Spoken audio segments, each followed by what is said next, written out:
Hello guys, അസ്സലാമു അലൈക്കും. ഇന്ന് ഒരു മോർണിംഗ് ബ്രേക്ക്ഫാസ്റ്റ് ഉണ്ടാക്കാമെന്ന് വിചാരിച്ചു കേട്ടോ. അപ്പോൾ രാവിലെ എണീറ്റപ്പോൾ നല്ല മഴയുണ്ടായിരുന്നു. ഞാൻ 9 മണിക്കാണ് എണീറ്റത്, സ്കൂളില്ലാത്തതുകൊണ്ട് കിടന്നുറങ്ങി. അപ്പോൾ അതുപോലെ എനിക്ക് തൊണ്ടയ്ക്ക് ശബ്ദ അടപ്പാണ് കേട്ടോ, വയ്യ. അങ്ങനെ തലേ ദിവസം കുതിർത്ത അരി ഉണ്ടായിരുന്നു, പച്ചരി. അതിൽ തേങ്ങയും കൂടെ ഇട്ട് നമ്മളൊന്ന് മിക്സിയുടെ ജാറിലിട്ടൊന്ന് നന്നായിട്ട് അടിച്ചെടുത്തിട്ടുണ്ടായിരുന്നു. എന്നിട്ട് പാകത്തിന് ഉപ്പും ഇട്ട് വെള്ളം ഒഴിച്ചു കലക്കിയിട്ടുണ്ടായിരുന്നു. അപ്പോൾ നമുക്ക് ഈ മാവ് നല്ല ലൂസായിട്ട് വേണം കേട്ടോ, കട്ടിയാവാൻ പാടില്ല.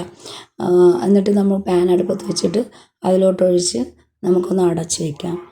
അടച്ച് വെന്തതിന് ശേഷം നമുക്ക് പാത്രത്തിലോട്ട് മാറ്റാം. ഇതിന് നല്ല കറി എന്ന് പറഞ്ഞാൽ മുട്ട പുരട്ടിയതും നല്ലതാണ്. പിന്നെ ഞാൻ സ്പൈസി ആയിട്ടുള്ള കിഴങ്ങ് കറി ഉണ്ടാക്കിയിട്ടുണ്ടായിരുന്നു, അത് ഇതിന് നല്ല കോമ്പിനേഷനാണ്. അപ്പോൾ ഈ വീഡിയോ ഇഷ്ടപ്പെട്ടിട്ടുണ്ടെങ്കിൽ ലൈക്ക് ചെയ്യുക, ഷെയർ ചെയ്യുക, സബ്സ്ക്രൈബ് ചെയ്യുക. അടുത്തൊരു വീഡിയോ ആയിട്ട് വരുന്നത് വരെ അസ്സലാമു അലൈക്കും.